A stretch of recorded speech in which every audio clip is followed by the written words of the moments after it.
Good morning.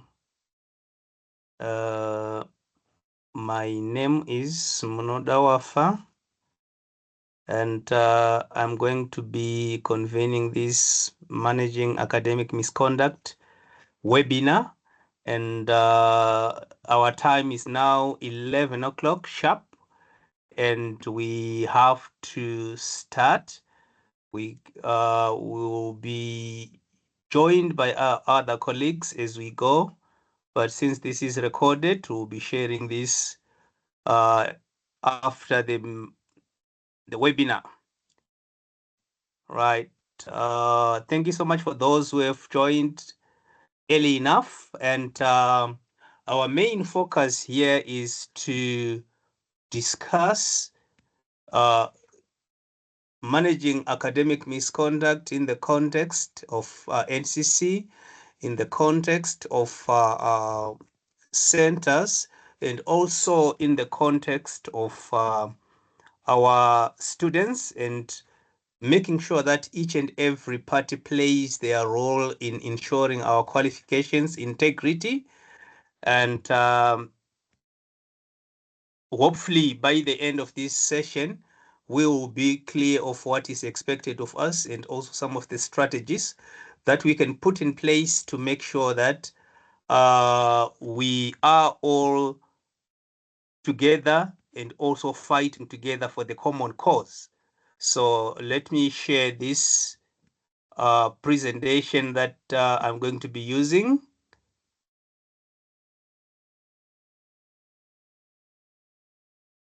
May you just type for those with questions, may you type your question on the chat box, and we'll definitely revert to that. Thank you.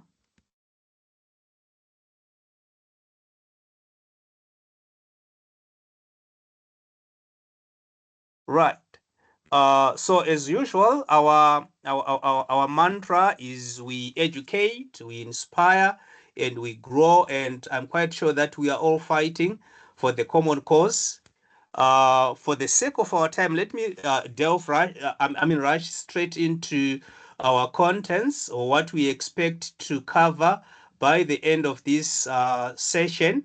So we are expected to understand what constitutes academic misconduct, what could be the causes of academic misconduct, what are the effects of academic misconduct, the types of academic misconduct, the sanctions that are applicable to different forms of academic misconduct, and also how we can prevent academic misconducts from a center perspective, and also how we can improve our academic performance, right?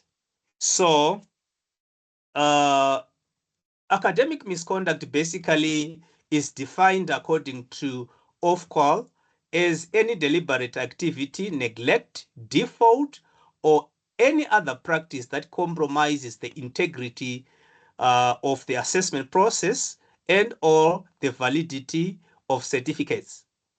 You will find that in all instances, these various forms of misconducts, they are there basically to evade the assessment process in one way or another, or to ensure that there is no fairness, or people get the shortcut to achieving the certification process. But at the end of the day, you will find that the fit for purpose aggregate will have been missed.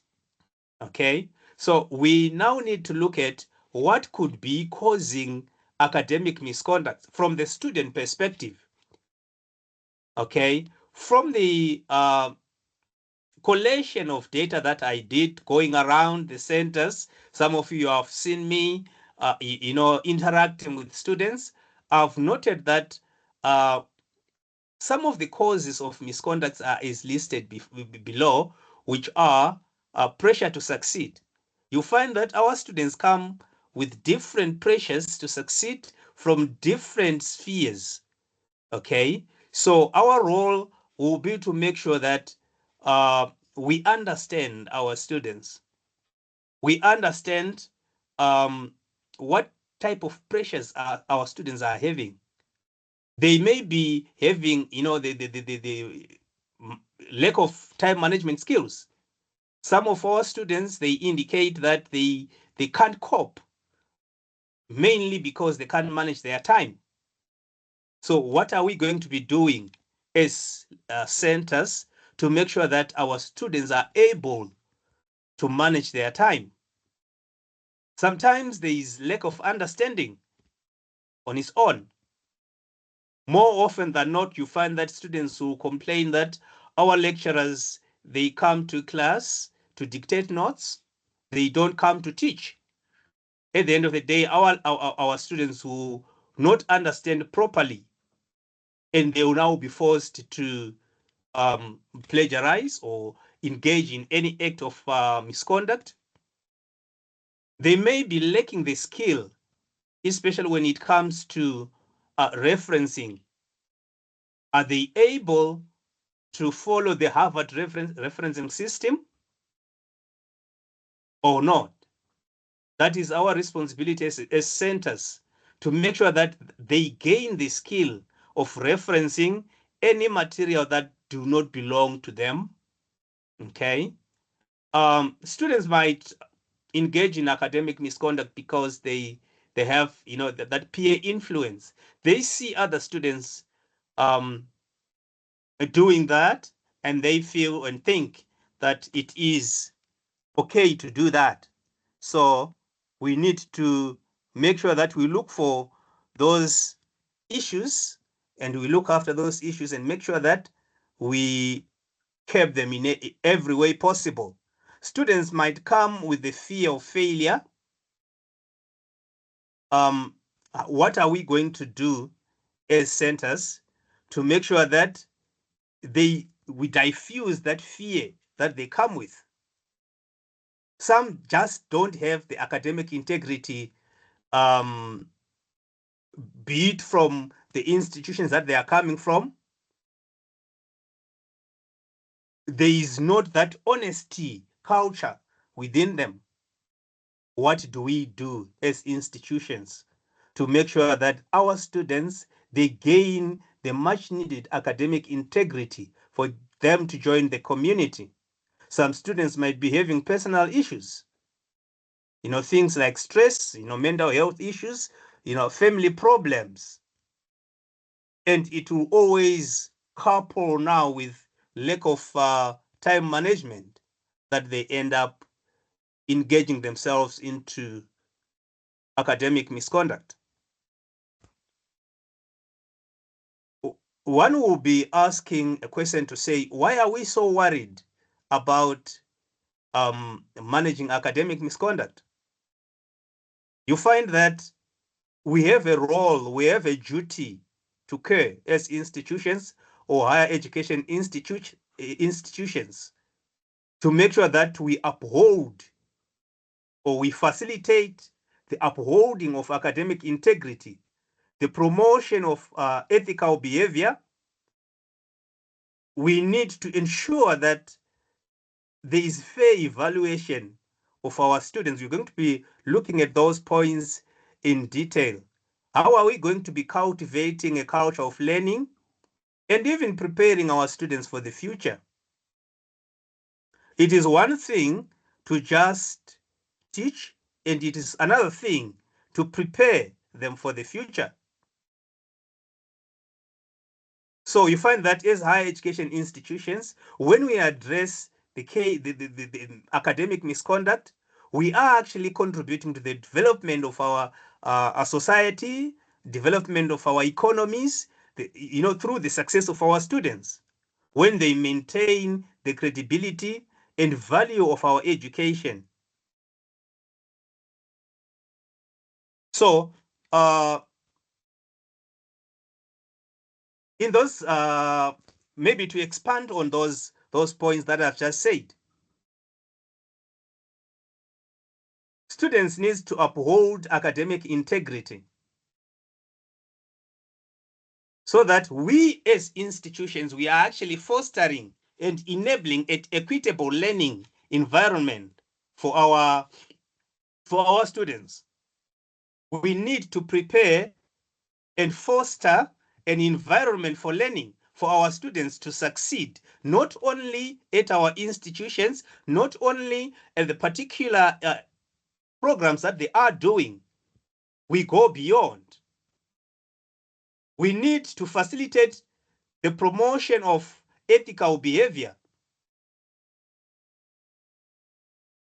Do our students have the moral compass?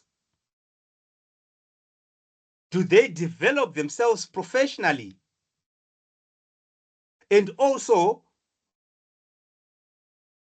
are we ensuring that there is fair evaluation?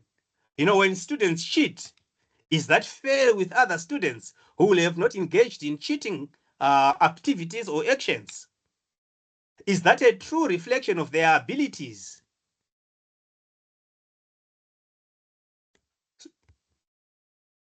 Also, when we don't help them to cultivate a culture of learning, the market that they are going to be joining requires them to show critical thinking skills and intellectual development. If we allow them to engage in acts of misconduct, are they developing those skills? And are we preparing our students for the future? There is always a talk of fit for purpose.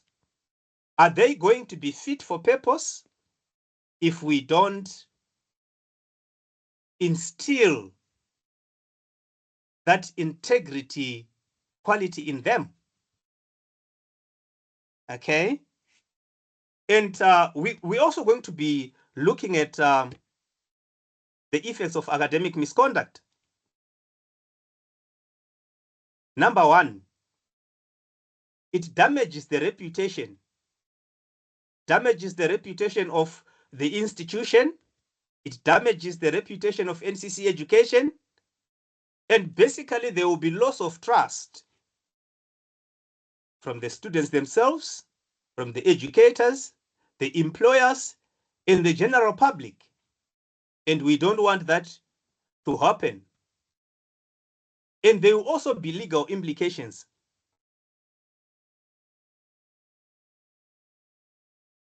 You find that there could be lawsuits, there could be sanctions from NCC education, there could be sanctions from Ofqual on NCC. Now, we are experiencing in Africa a growth of regulatory bodies and agencies. There could be sanctions as well from those regulatory bodies and agencies. There will also be diminished academic standards if we allow students to engage in acts of misconduct. It devalues the achievements of honest students.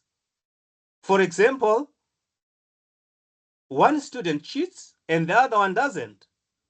But if you go into the market will be saying, please don't associate yourself from students who are coming from certain institutions or who will be holding certain qualifications.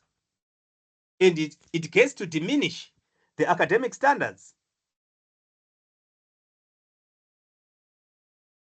There will also be decreased student morale.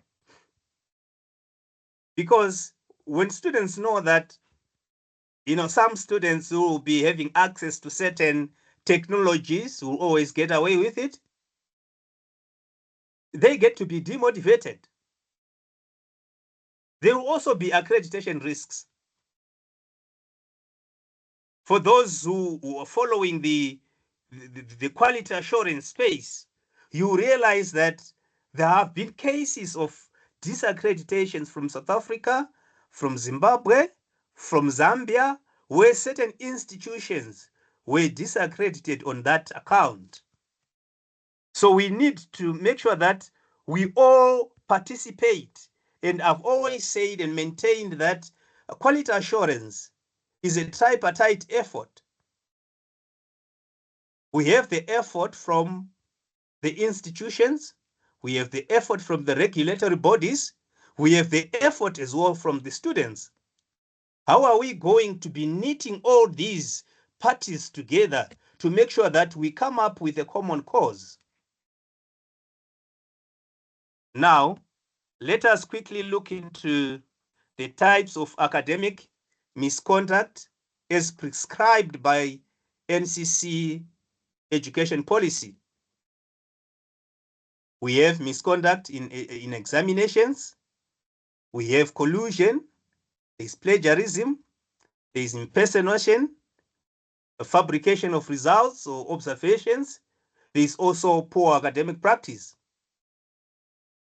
We are going to be talking about on all of them, but from my experience, I've noted that poor academic practice, plagiarism, and collusion are the most prevalent cases of academic misconduct with our students. So, misconduct during examinations, we need to make sure that we are conducting our examinations according to the policy or the guide on running examinations. We need to make sure that our students do not have access or attempting to gain any access of books, memos, notes, unauthorized material like calculators, or any other material that is not supplied by the invigilator or recommended for the examination.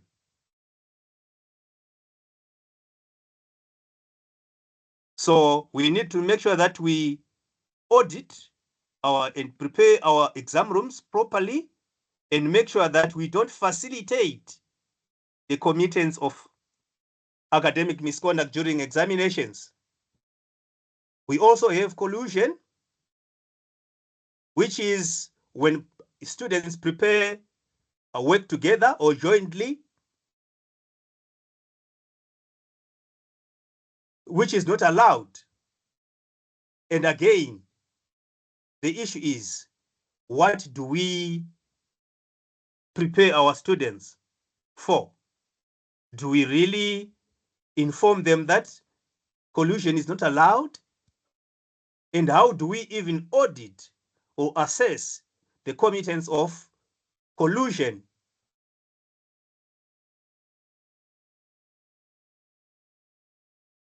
You find that there is collusion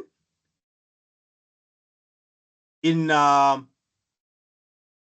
practical exams like programming. Okay, how are we going to be dealing with cases of such? Having the same data structure or flow of logic,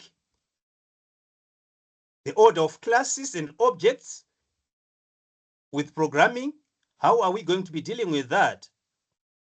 And NCC education accepts some similarities in software because from a scientific world, it's very difficult to redefine some of the processes. But students' work must always show that degree of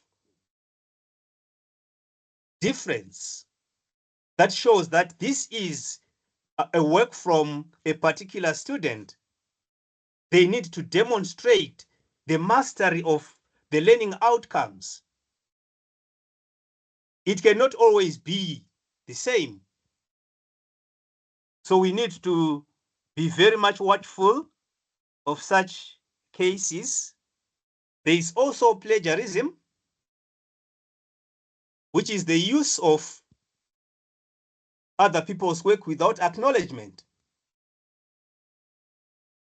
representing other people's ideas or discoveries as their own. We need to teach our students how to paraphrase, how to express it in their own words, and where to use direct quotes as expressed in the Harvard referencing system. Again, there is also plagiarism in coding or in practical subjects. What does NCC say? We recognize the existing code in the software industry. It's common, but that has to be small amounts. And the students have to show that they are able to do the coding from the understanding of the question, something that fits the question that they are asked. Okay.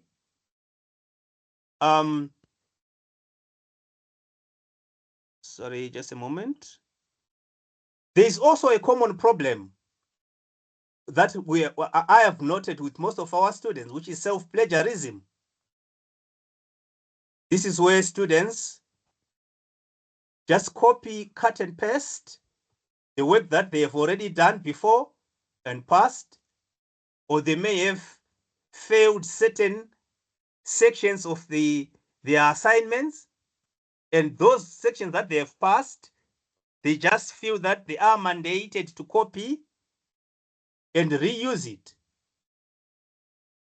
We need to make sure that we understand the policy from the lecturer's perspective, from the administrator's perspective, that what are students supposed to do when they want to reuse the information that they have used before. They need to code themselves. But please note that whenever they do that, they don't need to overdo such references. Otherwise, there won't be any new stuff they've added. They definitely need to make sure that they remain, I'm just looking for a particular word to use here. They have to remain researching, if I may put it that way. They have to continuously research instead of just using the work that they've submitted before. There have to be that creativity.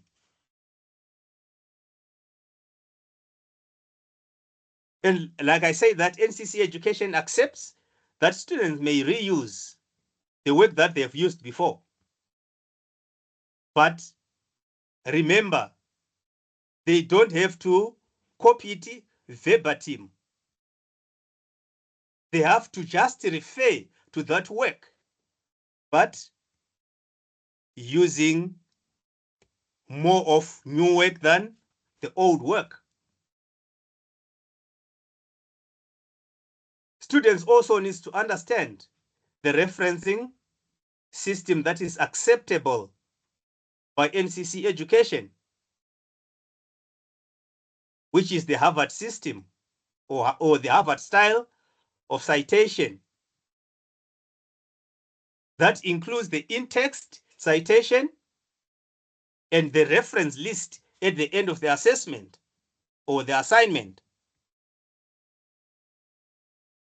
Let's now look at the categories of plagiarism. We have a situation where candidates write all their assignment, but copies work from another candidate or someone else. It may have been submitted from the previous cycle or the current cycle. We have cases where students copy large chunks, 2 or more paragraphs from a classmate, from a website, from a book, from an article. We have cases where students copy small chunks or the candidate references sources in their work, but there is no or little originality in what they have submitted. The issue is, what do we do? Do we understand what the policy say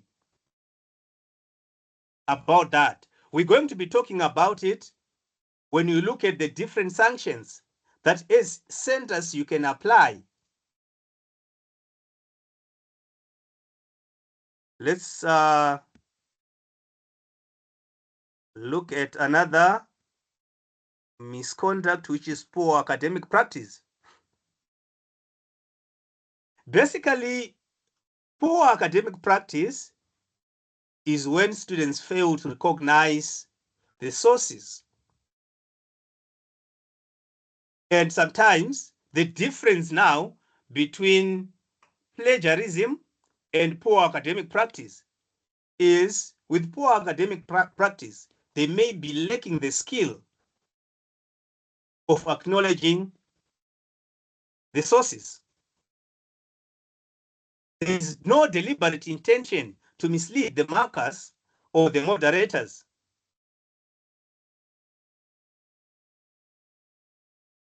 Whereas with plagiarism, someone exactly know what he is or she is doing, and they have a deliberate intention to mislead the markers and the moderators.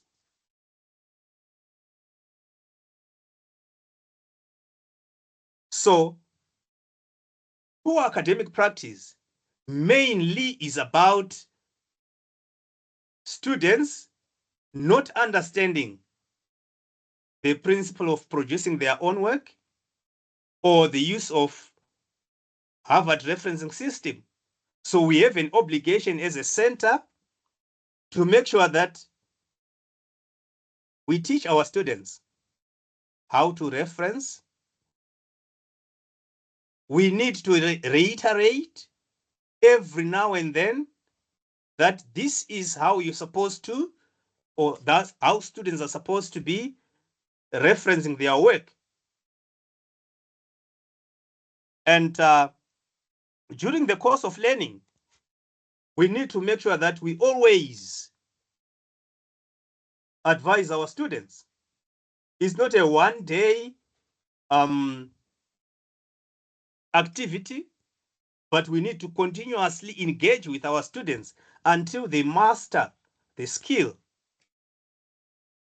Now, we're going to be looking at the penalties that are applicable. But the first thing that we have to do is to make sure that we detect the act of misconduct without any doubt. Okay? So how do we detect that there has been an act of misconduct, which is supposed to be the primary step?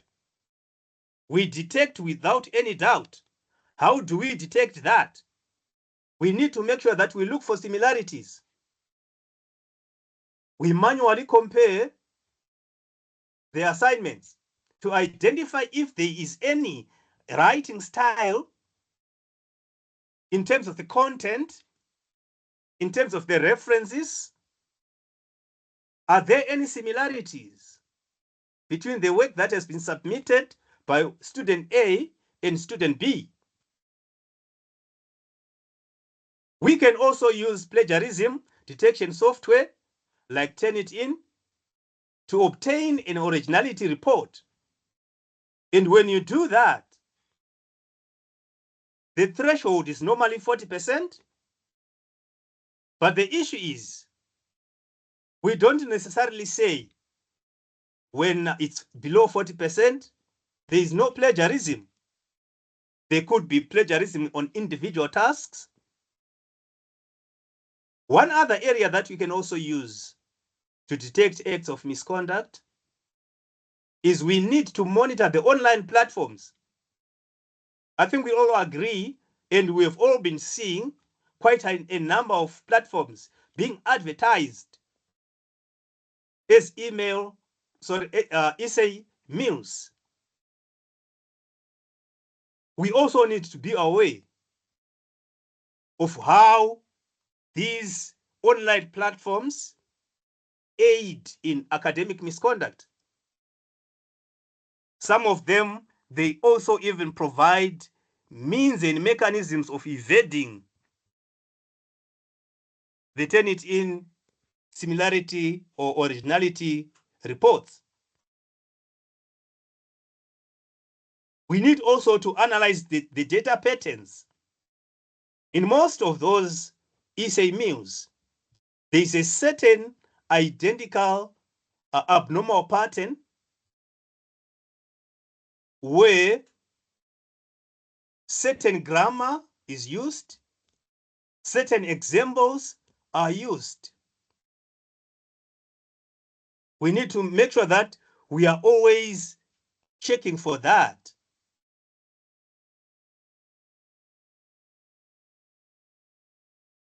We need to make sure that whenever we are assessing our students, do we really understand our students?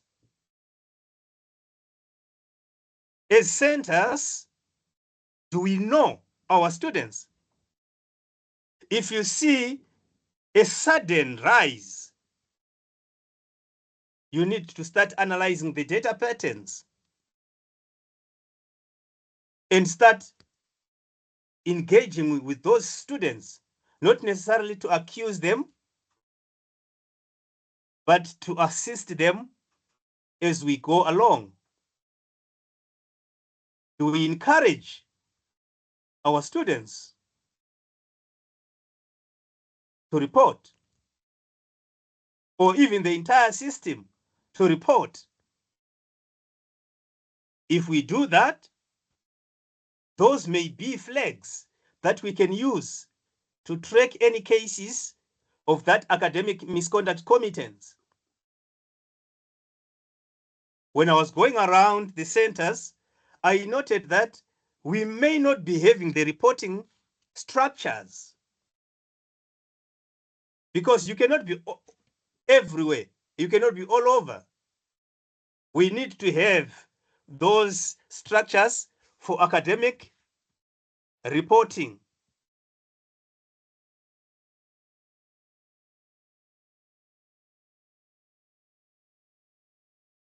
Just a moment. Right. Now, let's now look at the penalties that are applicable when students commit acts of academic misconduct.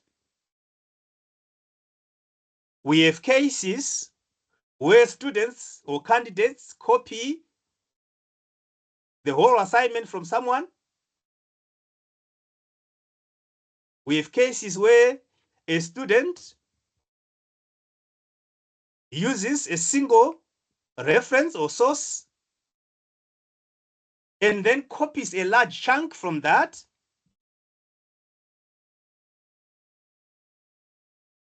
We have cases where there is little originality in the sentences or the sentence construction. We are going to be awarding a 0 for all those cases. Okay? So let's look at the other cases where we can apply different cases or different penalties or sanctions. Right, type of offense and the corresponding sanction. When students bring unauthorized material into the exam room, they lose all marks for an entire assessment component. But please make sure that you document according to the exam procedure.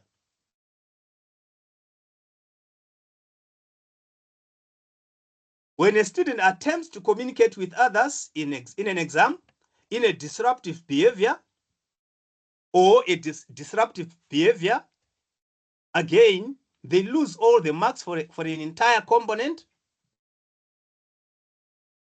When students copy or allow another student to copy during an exam, they also lose the entire marks. When they directly quote text from an NCC education material without appropriate referencing, this is not applicable to exams, but assignments, they may escape with a warning. If they plagiarize, that is, reusing content from the candidate's own previous work, for which credit has been awarded, without appropriately acknowledging the source, they may escape with a warning. But this will be dealt with case by case. When there is evidence of collusion in the work of two or more candidates from the same cohort, with the evidence of collusion present in all or the majority of the tasks, making up to more than 50% of the total mark in the assessment, they lose all marks for an entire assessment component. When there is evidence of collusion in the work of two or more candidates, sorry, that has been a repetition.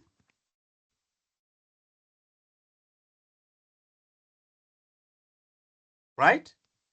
We look at other contexts where isolated cases of plagiarism is detected.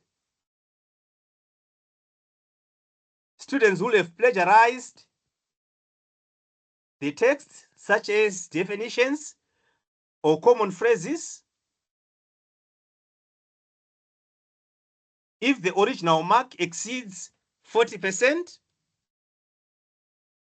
the mark will be kept at 40. Where the mark is less than 40, the students will get a warning.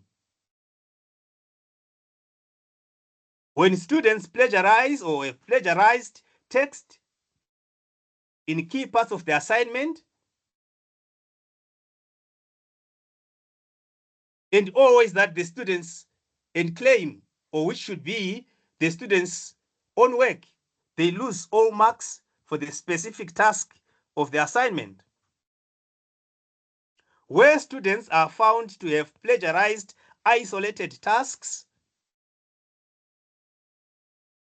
but the marks for those tasks make up to 50% or more of the total marks available in the assessment, they lose all marks for the entire assessment process. So it's component rather.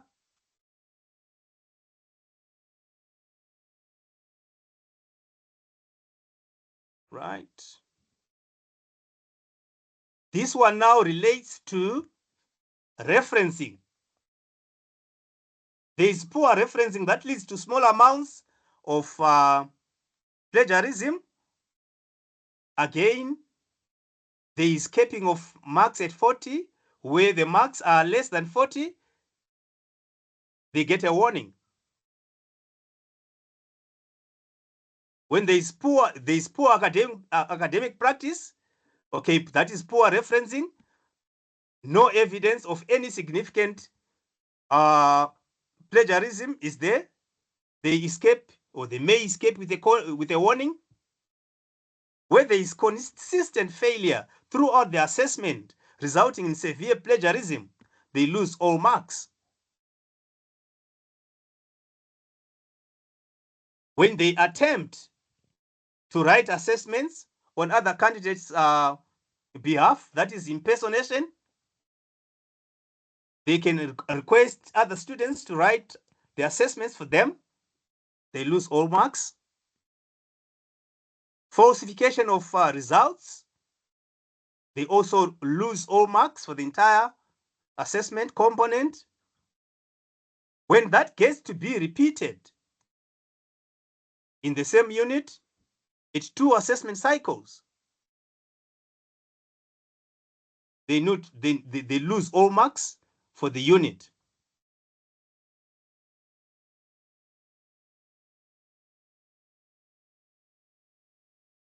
Repeated academic misconduct in any units at 4 or more assessment cycles, they may be disqualified.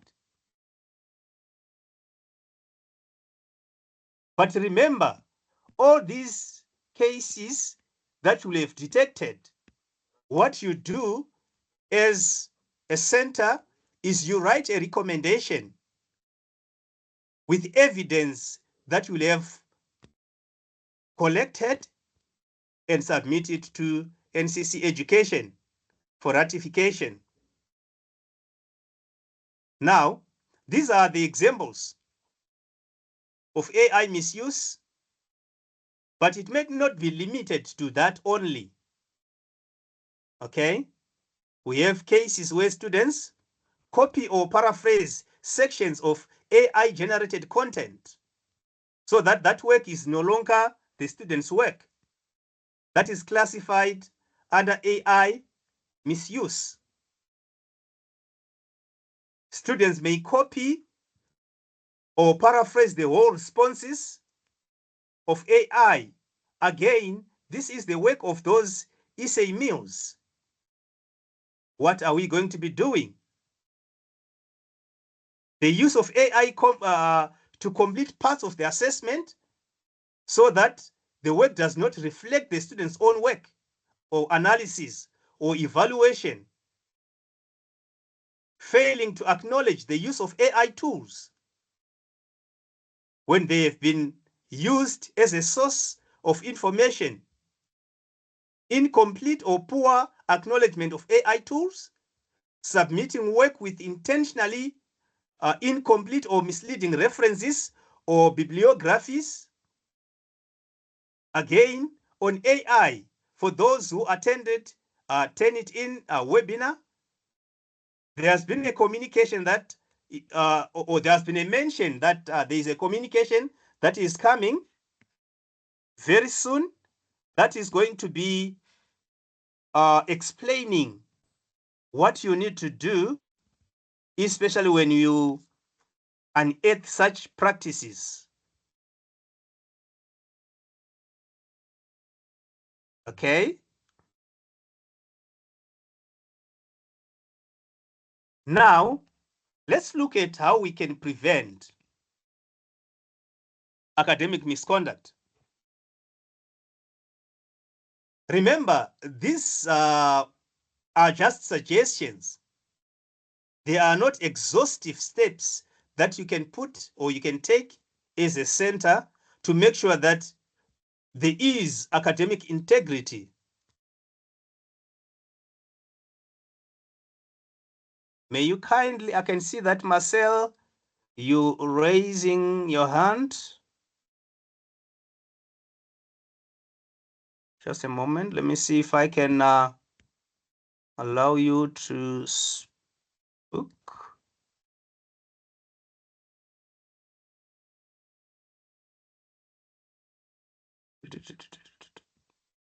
Hi, Marcel. Hi, Mono. There's a couple of questions in the chat, which I know you can't see because you're presenting. Yes. I'm not sure if you want me to read them out to you, or if you want to address them right at the end, but it's probably topical because it's, as you're talking about it, then people are asking you a couple of questions. Please, may you kindly read them? So someone said, this means that if the student assignment is detected with AI percentage, does it mean the whole assignment will be marked to 0? That was from Muganda. If an assignment is detected to have been used, I mean, the student will have used AI, okay? There are definitely, tasks that we are talking about, or the entire assignment. If it is the entire assignment will be penalized, or if there are certain tasks, those particular tasks will be penalized. Okay, and then someone asked, if a student has a similarity index of 50%, how many marks should be deducted from their overall score?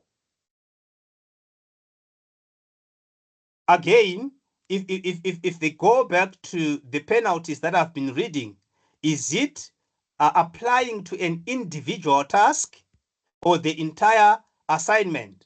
If it is the entire assignment, they lose all the marks because there is no originality in their submission. Okay, and the same gentleman, Mwiza Banda, said, what is the minimum acceptable level of plagiarism and what are the deduction rates based on the similarity index? Again, that is what I've just covered as well.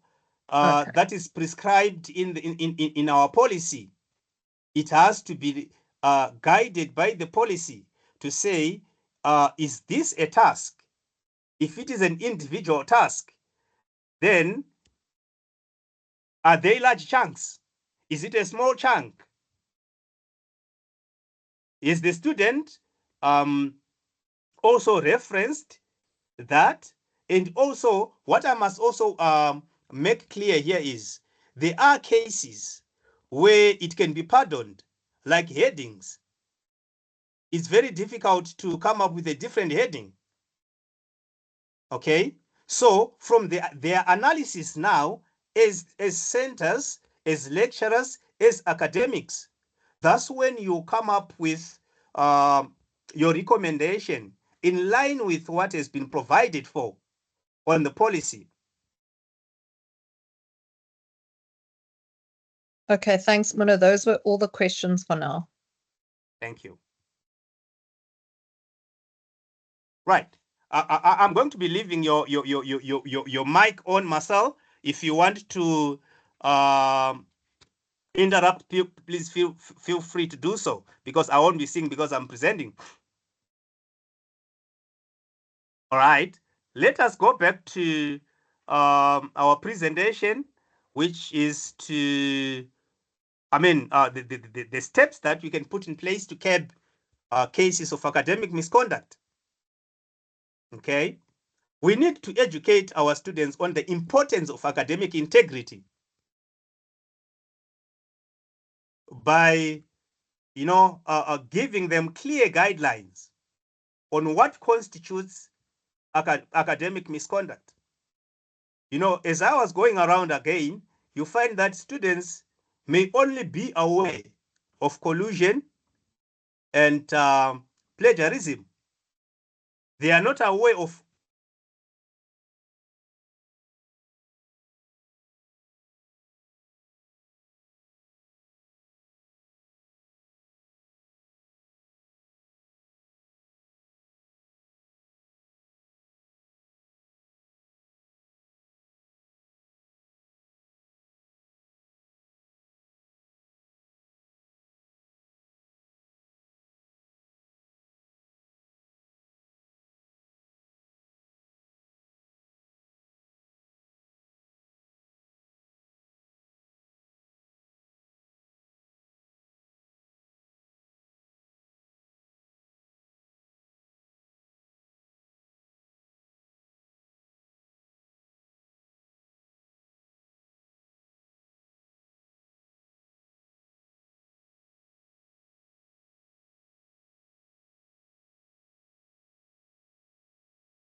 Hello. My apologies. I had an interruption.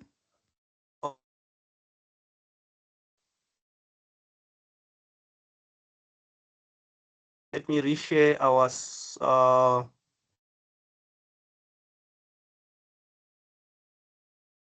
right. I'm back now. Back on live. Right. So we're talking about what we can do to curb the cases of misconduct. Before I got interrupted, I was just talking about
Hi, everyone. I'm trying to get hold of Muno on his phone. Looks like he's really gone missing here. Let's give it another minute or two. Otherwise, maybe we'll ask him to record the last section.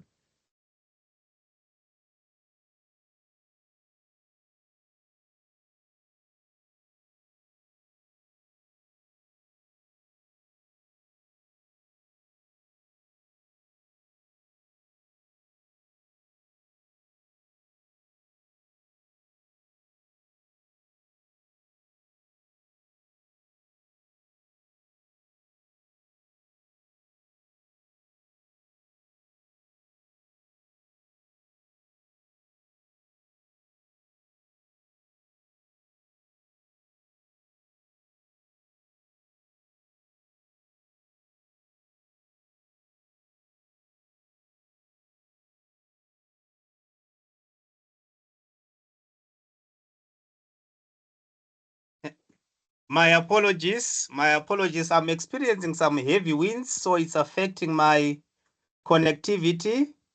But I hope that you can hear me now. Marcel? Yep, I can hear you loud and clear. We can see you as well. Great, great. My apologies for that. I think it means that we have to quickly complete before we have any other interruptions again. So when I got interrupted, I was discussing about our students not knowing what really constitutes academic misconduct.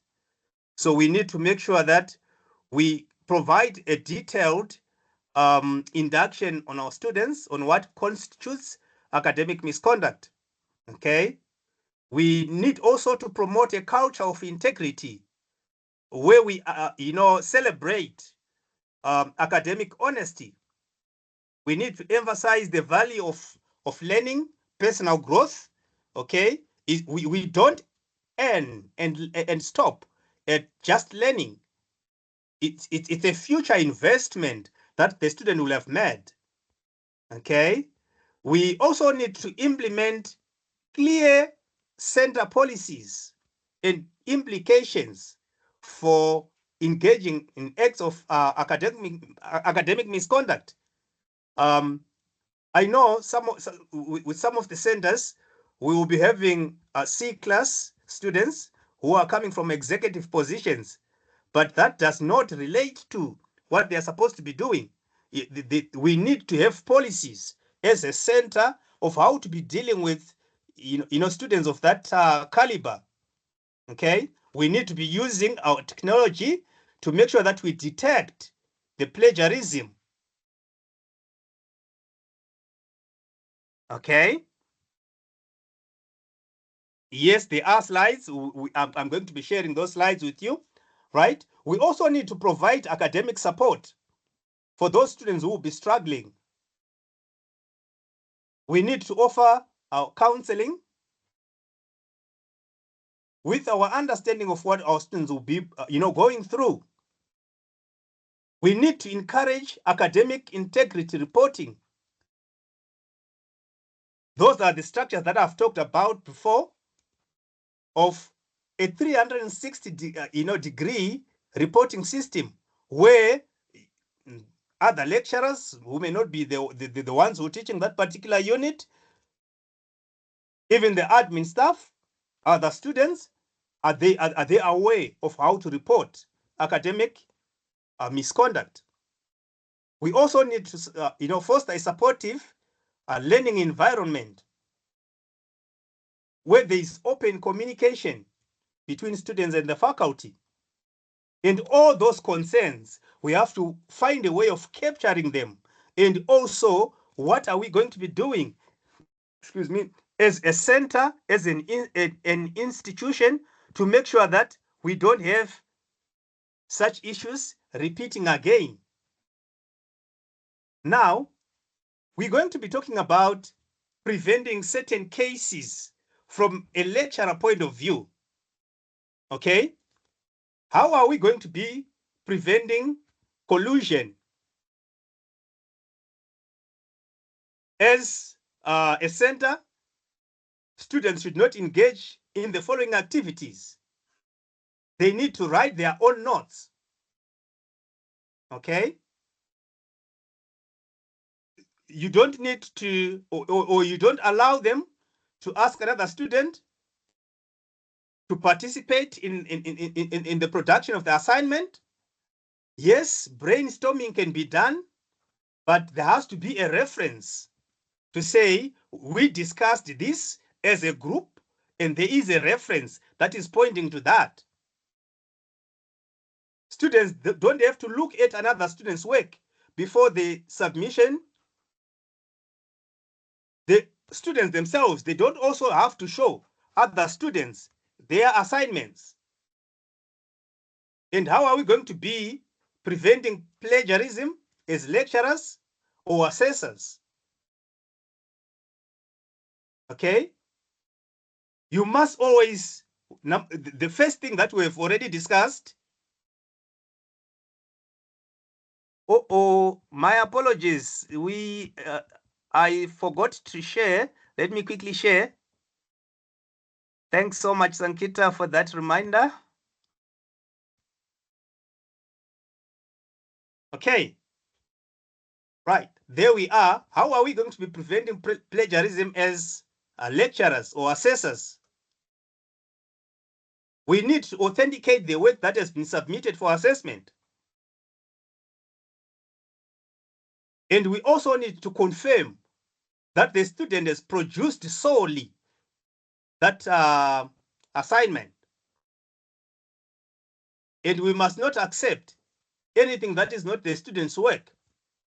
But definitely there are procedures to doing that. Okay? And how do we prevent misconduct? We need to raise awareness. We need to teach the referencing system. We need to teach how to use quotation marks. Okay? We also need to set reasonable deadlines for students to submit their works or their work or their assignment. We also need to do the formative assessment checks during the course of the learning so that students understand and they grasp the concept of referencing and the need to reference rather than wait for the NCC assignment for them to do that. Okay? Then through our processes, our policies, we should always reinforce the significance of their own signature, which states that they've understood that they need to do the work themselves rather than copying other students' work. So it's more of a policy, and this refers to what I've been talking about, with those C class. They need to have their signature there. That confirms that they've understood what is expected of them as a learning agreement during the enrollment period. Okay?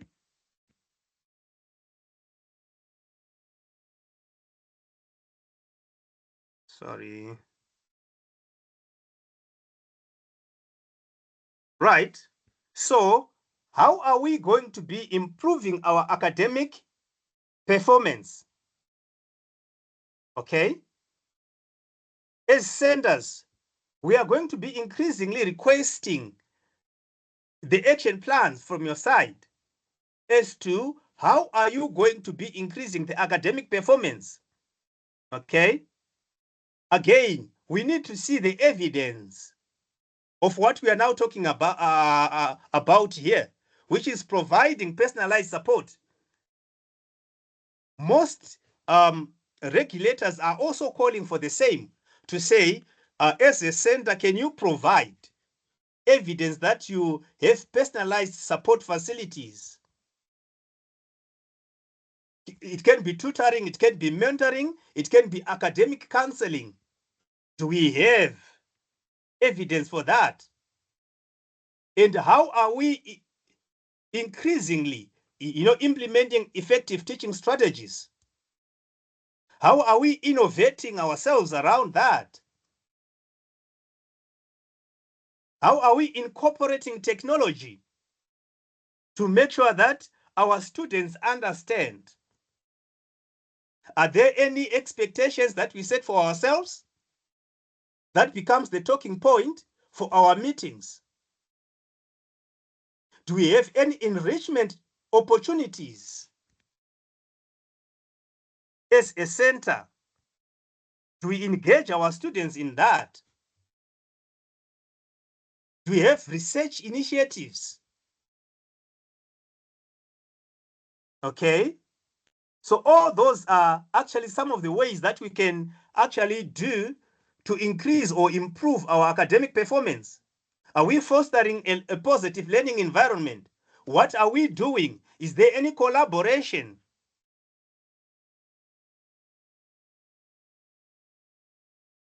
Are we assessing and providing feedback? Do we have any feedback that we get from students? Do we have any feedback that we get from lecturers? And how are we collating that? How are we making use of that information? Are we involving, to some extent, parental or parents or parental body? This is a tripartite effort. Are we investing in professional development? Are we upskilling our academic staff? All those things, when we do them, they will actually help us as centers to increase our academic performance. Now, let me open this for any questions. Marcel, can you read out if there are any questions that we have missed? And for those who are asking if I'm going to be sharing these slides, definitely yes, I'm going to be sharing these slides for your use. You can actually use them as you engage with your academic staff.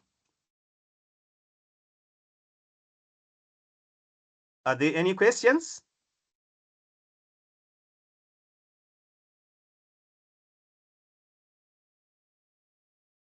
Okay. If there are any questions or any questions that you think of after, please kindly email them to me. I will definitely get back to you with detailed responses to that. Thank you so much for those who attended. I'm going to be sharing this soon after. Yes. Thanks, everyone. Bye.